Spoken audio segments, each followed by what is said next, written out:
ವೀಕ್ಷಕರೇ, ವಿಶೇಷ ಕಾರ್ಯಕ್ರಮಕ್ಕೆ ಸ್ವಾಗತ. ಪುತ್ತೂರಿನ ಮುತ್ತಿನಂಥ ಜನರಿಗೆ 3 ದಿನಗಳ ಕಾಲ ಕಲೋಪಾಸನ 2026 ಕಣ್ಣಿಗೆ ಮುದವನ್ನು ನೀಡಿದೆ. ಈ ಕಲೋಪಾಸನವನ್ನು ಆಯೋಜನೆ ಮಾಡ್ತಾ ಇರುವಂತಹ ಹರಿಕೃಷ್ಣ ಪಾಣಾಜಿಯವರು ವೃತ್ತಿಯಲ್ಲಿ ರೋಗಿಗಳ ಅನಾರೋಗ್ಯವನ್ನು ನಿವಾರಣೆ ಮಾಡುವಂಥ ವೈದ್ಯರು.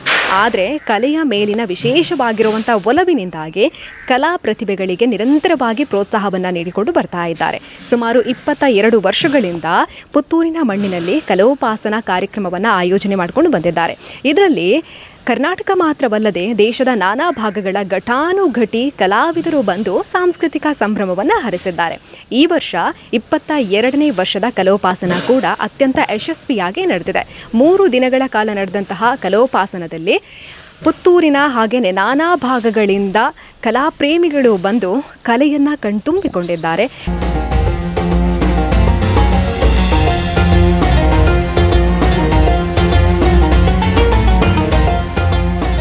ಕಲೋಪಾಸನದ ರೂವಾರಿಗಳು STP ರೆಮಿಡೀಸ್ ಆ್ಯಂಡ್ ರಿಸರ್ಚ್ ಸೆಂಟರ್ನ ಡಾಕ್ಟರ್ ಹರಿಕೃಷ್ಣ ಪಾಣಾಜಿ ಸರ್ ಇದ್ದಾರೆ. ಬನ್ನಿ ಮಾತಾಡ್ಸೋಣ.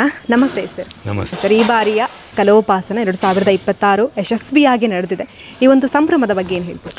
ಇದು 22ನೇ ವರ್ಷದ್ದು. 20 ವರ್ಷ ಕಳೆದು 22 ವರ್ಷ ಎಲ್ಲ ಪೂರ್ಣ ಆಯಿತು. ನಾವು ತುಂಬ ಪ್ರತಿ ವರ್ಷವೂ ತುಂಬ ನಿರೀಕ್ಷೆ ಇಟ್ಟುಕೊಂಡು ಕಾರ್ಯಕ್ರಮ ರೂಪಿಸ್ತಾ ಇರ್ತೇವೆ. ಈ ವರ್ಷವೂ ಬಹಳ ಒಂದು ವಿಶೇಷ ಒಬ್ಬರು ಕಲಾವಿದನ್ನು ತರಿಸಿದ್ರು, ನವ್ಯ ನಾಯರು. ಅಲ್ಲದೆ ಅನಾಹಿತ ಅಪೂರ್ವ ಅಂತೇಳಿ ಇಬ್ಬರು, ಅವರು ಸಹ ನಮ್ಮ ಕಡೆಗೆ ಹೊಸ ಕಲಾವಿದರು. ಬಹಳ ಚೆನ್ನಾಗಿ ಮೂಡಿ ಬಂತು ಕಾರ್ಯಕ್ರಮ. ನಾವು ನಿರೀಕ್ಷೆ ಮಾಡಿರಲಿಲ್ಲ. 1000ಕ್ಕಿಂತ ಹೆಚ್ಚು ಜನ ಬಂದು ಇದನ್ನು ಆಸ್ವಾದಿಸಿದರು. ಅಂದರೆ ಒಂದು ಸಂಭ್ರಮ ಅಂತ ಹೇಳ್ಬೋದು. ಅದನ್ನು ಕೇಳಲಿಕ್ಕೆ ಬರುವ ಸಂಭ್ರಮ ಮತ್ತು ನೋಡುವವರಿಗೆ ಅದನ್ನು ಈ ಸಲ ಕಾದಾರ ನಮ್ಮ ಪುತ್ತೂರು ಪರಿಸರ ಅಲ್ಲದೆ ಕಾಸರಗೋಡಿಂದ ತುಂಬ ಜನ ಬಂದಿದ್ದಾರೆ. ಈ ಸಲ ಮಂಗಳೂರಿಂದ ಬಂದಿದ್ದಾರೆ. ಅದು ನಮಗೆ ತುಂಬ ನಮ್ಮ ನಿರೀಕ್ಷೆಯೂ ಅಥವಾ ಅಪೇಕ್ಷೆಯೂ ಅದೇ. ತುಂಬ ಜನ ಬರಬೇಕು, ತುಂಬ ಜನ ನೋಡಬೇಕು, ಎಲ್ಲರಿಗೂ ಈ ಕಾರ್ಯಕ್ರಮ ರೀಚ್ ಆಗಬೇಕು ನಮ್ಮ ಆಸೆ. ಓಕೆ, ನವ್ಯ ನಾಯರ್ ಅವರಿಗೆ ಆಹ್ವಾನವನ್ನು ಕೊಟ್ಟಾಗ ಅವರ ಕಡೆಯಿಂದ ರಿಯಾಕ್ಷನ್ ಹೇಗಿತ್ತು?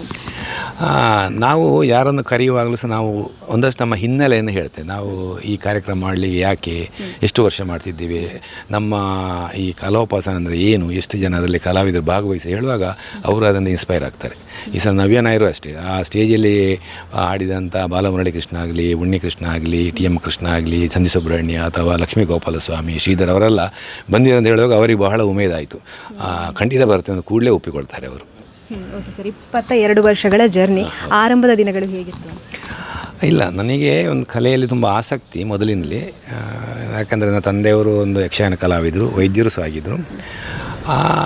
ಏನೋ ಒಂದು ಕಲೆಯನ್ನು ನಾನು ಸಹ ಸ್ವಲ್ಪ ಮೃದಂಗ ಕಲಿತಿದ್ದೆ. ನನ್ನ ಮಕ್ಕಳು ಸಹ ಕಲೆಯ ಅಂದರೆ ಸಂಗೀತ ಆಗಲಿ, ಮೃದಂಗ ಆಗಲಿ ಎಲ್ಲ ಕಲಿತವರು, ಡ್ಯಾನ್ಸ್ ಕಲಿತವರು. ಸೊ ಆರಂಭದಿಂದ ಪ್ರಾರಂಭ ಮಾಡುವಾಗ ಅಂದರೆ ಇದನ್ನು ಒಂದಷ್ಟು ಜನ ಬರಲಿ, ಇದನ್ನು ಈ ಸಂಗೀತ ಎಂಬುದನ್ನು ಬರೀ ನಾವು ಊಟ ಕೊಟ್ಟು ಕಾಪಿ ಕೊಟ್ಟು ಯಾರನ್ನ ಸಂತೋಷ ಪಡಲಿಕ್ಕೆ ಆಗೋದಿಲ್ಲ. ಇಂಥ ಈ ಸಾಂಸ್ಕೃತಿಕ ಕಾರ್ಯಕ್ರಮಗಳಿಗೆ ಒಂದಷ್ಟು ಜನ ಬರಲಿ ಎಂಬ ನಿರೀಕ್ಷೆ ಇಟ್ಟುಕೊಂಡು ನಾವು ಪ್ರಾರಂಭ ಮಾಡಿದೆವು. ಆಗ ಇಷ್ಟು ಜನ ಇರಲಿಲ್ಲ. ಆದರೆ ವರ್ಷ ಹೋದಾಗೆ, ಯಾಕಂದರೆ ನಾವು 2007ರಲ್ಲಿ ನಮ್ಮಲ್ಲಿ ಬಾಲಮುರಳಿ ಕೃಷ್ಣ ಬಂದರು.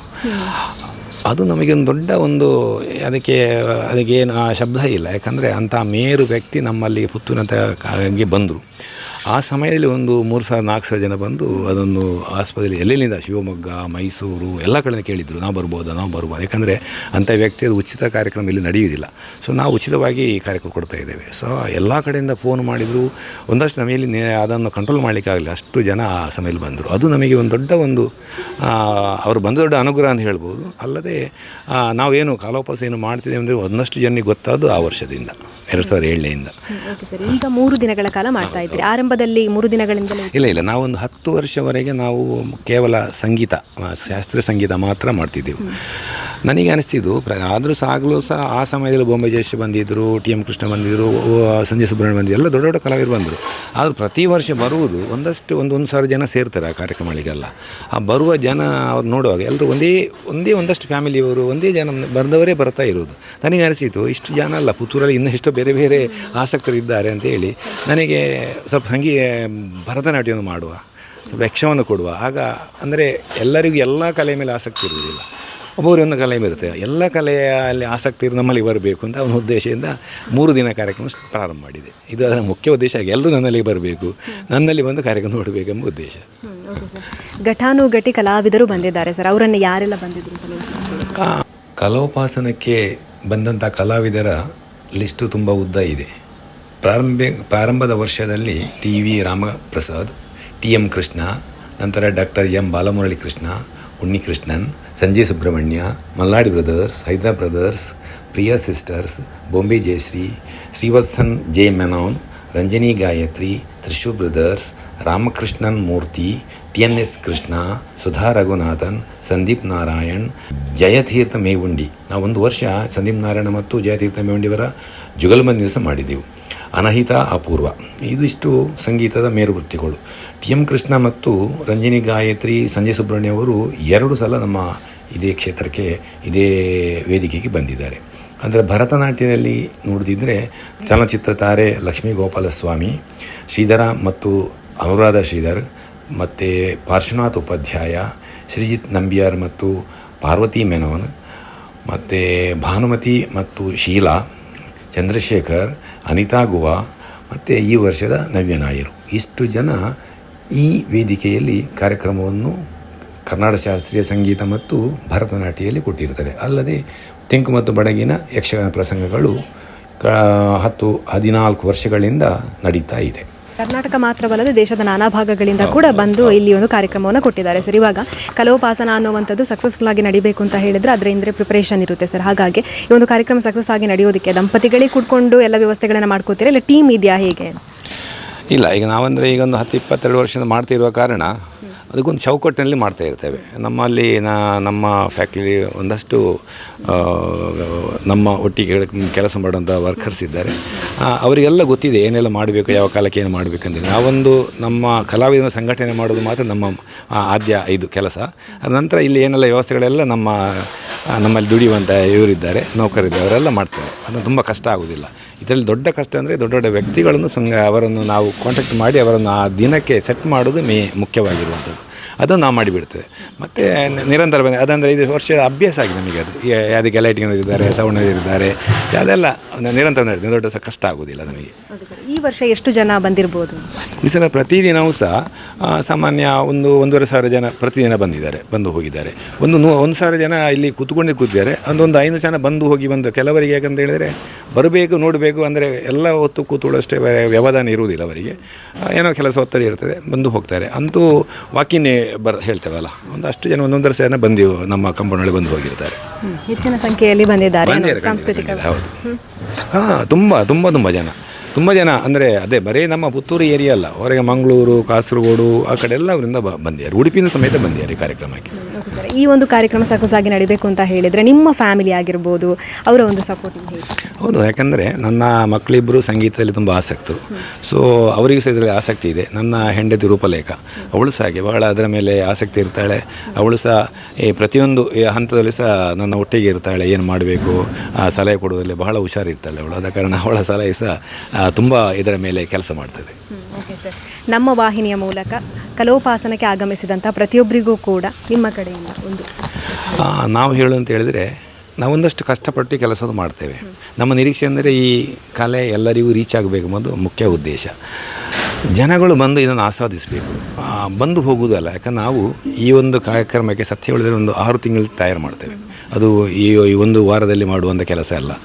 ಬರುವಂಥ ವ್ಯಕ್ತಿಗಳು ಇದೊಂದು ಸಾಮಾನ್ಯ ಹೆಚ್ಚಂದರೆ ನಿಮ್ಮ ಸಂಗೀತ ಆಗಲಿ ಭರತನಾಟ್ಯ ಆಗಲಿ 3 ಗಂಟೆಯಲ್ಲಿ ಮುಗೀತದೆ. ಒಂದು 10 ಗಂಟೆ ಆದರೂ ಕೂತು ಹೋಗುವಂಥ ಅದನ್ನು ಬೆಳೆಸಿಕೊಳ್ಳಬೇಕು ಅಂತ ಹೇಳೋದು. ಯಾಕಂದರೆ ಅಷ್ಟೇ, ನಾವು 6 ತಿಂಗಳು ಪಟ್ಟಷ್ಟು ಕಷ್ಟ ಏನಲ್ಲ ಇದನ್ನು ಕೂತ್ಕೊಂಡು ಕೇಳುವಂಥದ್ದು. ಅಷ್ಟು ಬೆಳೆಸಬೇಕು, ನಮ್ಮ ಉದ್ದೇಶ ಅಷ್ಟೇ. ಎಲ್ಲರೂ ನೋಡಬೇಕು, ಅದನ್ನು ಮನನ ಮಾಡಬೇಕು. ಸೊ ಅವರಿಗೆ ಉಳಿಬೋ ಇಂಥದ್ದು ಮಾಡಬೇಕಂತ ಹೊಳಿಬೇಕು, ನಮ್ಮ ಉದ್ದೇಶ ಅದು. ಆದ ಕಾರಣ ಒಂದು ವಿನಂತಿ ಹೇಳಿದರೆ, ಬರಲಿ, ಮ್ಯಾಕ್ಸಿಮಮ್ ಹೊತ್ತು ಟೈಮು ನಮ್ಮ ಜಾಗದಲ್ಲಿ ಕೂತುಕೊಳ್ಳಿ, ಕಲೆಯನ್ನು ಆಸ್ವಾದಿಸಲಿ ಎಂಬ ನಮ್ಮ ಉದ್ದೇಶ. ಓಕೆ ಸರ್, ಸಮಯ ಪಾಲನೆ ಅನ್ನುವಂಥದ್ದನ್ನು ನಾವು ನೋಡಿದ್ದೇವೆ. ನಾವು ಬಂದಾಗಲೂ ಅಷ್ಟೇ, ಸಭಾ ಕಾರ್ಯಕ್ರಮ ಇಷ್ಟು ಗಂಟೆಗೆ ಮುಗಿಬೇಕು ಅಂತ ಹೇಳಿದ್ರೆ ಇಷ್ಟು ಗಂಟೆಗೆ ಮುಗಿಲೇಬೇಕು. ಅದು ಕೂಡ ಕಮ್ಮಿ ಸಮಯದಲ್ಲಿ ಮಾಡುವಂಥದ್ದು ಸರ್. ಇದೆಲ್ಲ ಹೆಂಗೆ ಅಂತ? ಇಲ್ಲ, ನನಗೆ ಅಂದರೆ ನಮ್ಮಲ್ಲಿಗೆ ಬರುವಂಥ ಆಸ್ವಾದಲ್ಲಿ ಬರೋವರಿಗೆ ಅಷ್ಟೇ. ನಾವು ತುಂಬಷ್ಟು ಬೋರು ಹೊಡಿಸಬಾರದು. ಅವರ ನಿರೀಕ್ಷೆ ಸಂಗೀತ ಸಂಗೀತ ಕೇಳಬೇಕು, ಭರತನಾಟ್ಯ ಭರತ ನೋಡಬೇಕು, ಯಕ್ಷಗಾನ ನಾವು ಅದನ್ನು ಕಾಲಕ್ಷೇಪ ಮಾಡುವಾಗ ಯಾಕಂದರೆ ಅದು ಒಳ್ಳೆಯದು ಆಗೋದಿಲ್ಲ. ನನಗೆ ಯಾವುದೇ ಪ್ರಚಾರದ ಅಗತ್ಯ ಇದರಲಿಲ್ಲ. ನನ್ನ ಉದ್ದೇಶವಲ್ಲ ನನ್ನ ಕಂಪನಿ ಪ್ರಚಾರ ಮಾಡಿ, ನನ್ನನ್ನು ಬೂಸ್ಟ್ ಮಾಡಿ ನನ್ನ ಉದ್ದೇಶ ಅಲ್ಲ. ನನಗೆ ನನ್ನ ಒಳ ಒಳಗೆ ಇಂಗಿತಿದೆ. ನನಗೆ ಒಂದು ಕಲೆಯ ಒಂದು ತುಡಿತ, ಅದರ ನನ್ನ ಇದು ಒಳಗಿನ ಒಂದು ಖುಷಿ ಇದೆ ಅಲ್ಲ ಮನುಷ್ಯನಿಗೆ. ಒಬ್ಬೊಬ್ಬರಿಗೆ ಒಂದರಲ್ಲಿ ಖುಷಿ ಇರ್ತದೆ. ಕೆಲವರಿಗೆ ಚಿನ್ನ ಮಾಡಲು ಖುಷಿ ಇರ್ಬೋದು, ಕೆಲವು ಆಸ್ತಿ ಮಾಡಲು ಖುಷಿ ಇರ್ಬೋದು. ನನಗೆ ಅದರಲ್ಲಿ ಯಾವುದೂ ಇಲ್ಲ. ನನಗೆ ಒಂದು ಕಲೆಯ ಮೇಲೆ ಆಸಕ್ತಿ, ಅದನ್ನು ಒಂದಷ್ಟು ಜನಕ್ಕೆ ಕೊಡಬೇಕು. ಅವರು ಬಂದವರು ನೋಡಿ ಖುಷಿಯನ್ನು ನನಗೆ ಹೇಳು, ಅದಕ್ಕಿಂತ ದೊಡ್ಡ ಖುಷಿ ಯಾವುದಿಲ್ಲ ಮನುಷ್ಯನಿಗೆ.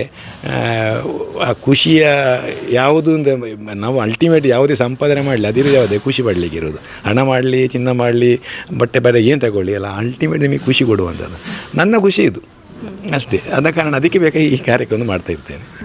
ವೈದ್ಯರಾಗಿದ್ದುಕೊಂಡು ಬ್ಯುಸಿ ಇರ್ತೀರಾ, ಅದರ ನಡುವೆ ಕೂಡ ಸಾಂಸ್ಕೃತಿಕ ಸಂಭ್ರಮವನ್ನು ಜನರ ಮುಂದೆ ಇಟ್ಟಿರುವಂಥದ್ದು.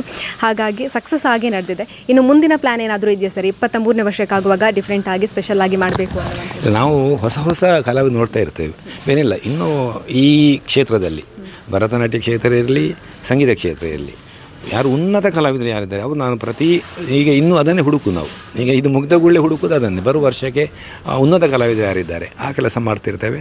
ಒಳ್ಳೆಯದನ್ನು ಕೊಡಬೇಕೆಂಬ ಉದ್ದೇಶ ಅದು ನಡೀತಾ ಅದೇ ನನ್ನ ತಲೆಯಲ್ಲಿರೋದು. ಅದನ್ನು ನಡೆಸಲಿಕ್ಕೆ ನಾನು ಪ್ರಯತ್ನ ಮಾಡ್ತಾ ಇರ್ತೇನೆ. ಓಕೆ ಸರ್, ನಮ್ಮೊಟ್ಟಿಗೆ ಮಾತನಾಡೋದಕ್ಕಾಗಿ ಧನ್ಯವಾದಗಳು ಸರ್. ಮುಂದಿನ ವರ್ಷ ಕಾರ್ಯಕ್ರಮವನ್ನು ಆಯೋಜನೆ ಮಾಡುವಂಥದ್ದು ಪ್ರತಿಯೊಂದು ಕೂಡ ಸಕ್ಸಸ್ ಆಗಲಿ ಅಂತ ನಾವು ಆಶಿಸ್ತೀವಿ sir. Thank you so much sir. 22ನೇ ವರ್ಷದ ಕಲೋಪಾಸನಾ ಕಾರ್ಯಕ್ರಮ ಸಕ್ಸಸ್ ಆಗಿ ನಡೆದಿದೆ. ಹಲವಾರು ಪ್ರತಿಭಾವಂತ ಕಲಾವಿದರು ಬಂದು ಕಾರ್ಯಕ್ರಮವನ್ನು ನೀಡಿದ್ದಾರೆ. ಅದರಲ್ಲಿ ಕೂಡ ವಿಶೇಷವಾಗಿ ಈ ವರ್ಷ ಇದ್ದಿದ್ದು ಅಂತ ಹೇಳಿದರೆ ಖ್ಯಾತ ಚಲನಚಿತ್ರ ನಟಿಯಾಗಿರುವಂತಹ ನವ್ಯ ನಾಯರ್ ಅವರಿಂದ ಭರತನಾಟ್ಯ ಪ್ರದರ್ಶನ ಕಂಡಿತ್ತು. ಹೆಚ್ಚಿನ ಸಂಖ್ಯೆಯಲ್ಲಿ ಪುತ್ತೂರಿನ ಹಾಗೆಯೇ ನಾನಾ ಭಾಗಗಳಿಂದ ಜನ ಬಂದು ಉಚಿತವಾಗಿ ನಡೆದಂತಹ ಈ ಕಾರ್ಯಕ್ರಮದಲ್ಲಿ ಭರತನಾಟ್ಯವನ್ನು ಕಣ್ತುಂಬಿಕೊಂಡಿದ್ದಾರೆ. ಇದರ ಜೊತೆಗೆ ಹಲವಾರು ಕಾರ್ಯಕ್ರಮಗಳು ಇತ್ತು, ಅವುಗಳನ್ನು ಕೂಡ ಕಣ್ತುಂಬಿಕೊಂಡಿದ್ದಾರೆ. ಡಾಕ್ಟರ್ ಹರಿಕೃಷ್ಣ ಪಾಣಾಜೆ ಹಾಗೂ ಅವರ ಫ್ಯಾಮಿಲಿಯವರಿಗೆ ಇರುವಂಥದ್ದು ಕಲೆಯನ್ನು ಪ್ರೋತ್ಸಾಹಿಸಬೇಕು ಅನ್ನುವಂಥದ್ದು. ಹಾಗಾಗಿ ನಿರಂತರವಾಗಿ 22 ವರ್ಷಗಳಿಂದ ಕಲೋಪಾಸನವನ್ನು ಆಯೋಜನೆ ಮಾಡ್ಕೊಂಡು ಬಂದಿದ್ದಾರೆ. ಮುಂದೆ ಕೂಡ ಪ್ರತಿಭಾವಂತ ಕಲಾವಿದರಿಗೆ ವೇದಿಕೆಯನ್ನು ಸಜ್ಜುಗೊಳಿಸಬೇಕು ಅನ್ನುವಂಥ ಉದ್ದೇಶವನ್ನು ಕೂಡ ಹೊಂದಿದ್ದಾರೆ. ಕಾರ್ಯಕ್ರಮ ಇನ್ನು ಮುಂದೆ ಕೂಡ ಸಕ್ಸಸ್ ಆಗಿ ನಡೀಲಿ, 100 ವರ್ಷ ಹೆಚ್ಚು ಆಗಲಿ ಕಾರ್ಯಕ್ರಮಗಳು ಅಂತ ಆಶಿಸ್ತಾ ಇವತ್ತಿನ ಕಾರ್ಯಕ್ರಮವನ್ನು ಮುಗಿಸ್ತಾ ಇದ್ದೀವಿ. ಕ್ಯಾಮ್ರಾ ಪರ್ಸನ್ ಲತೇಶ್ ಜೊತೆ ಸುಮಿತ್ರಾ ಬಿ, ಸುದ್ದಿ ನ್ಯೂಸ್, ಪುತ್ತೂರು. ಸುದ್ದಿ ಚಾನಲ್, ಕ್ಷಣ ಕ್ಷಣದ ಸುದ್ದಿಗಾಗಿ. ಅತ್ತೆ, ಇದು ನನ್ನ ಬರ್ಡೇ ಗಿಫ್ಟ್. ಇದೆಲ್ಲ ಜೀವನದಲ್ಲಿ ನನಗೋಸ್ಕರ ತಗೊಂಡ್ಬಂದಿದ್ದಾರೆ. ನಿನ್ ಮೇಲೆ ತುಂಬಾ ಚೆನ್ನಾಗಿ ಕಾಣುತ್ತೆ. ಇದು ತುಂಬಾ ಚೆನ್ನಾಗಿದೆ ಅಲ್ವಾ? ತುಂಬಾ ಚೆನ್ನಾಗಿದೆ.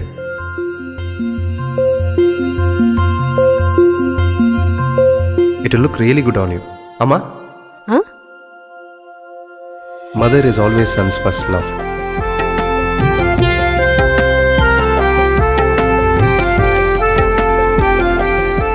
ಪ್ರತಿ ಪೀಳಿಗೆಯ ಪ್ರೀತಿಯ ಮಳಿಗೆ GL ಆಚಾರ್ಯ ಜ್ಯುವೆಲರ್ಸ್.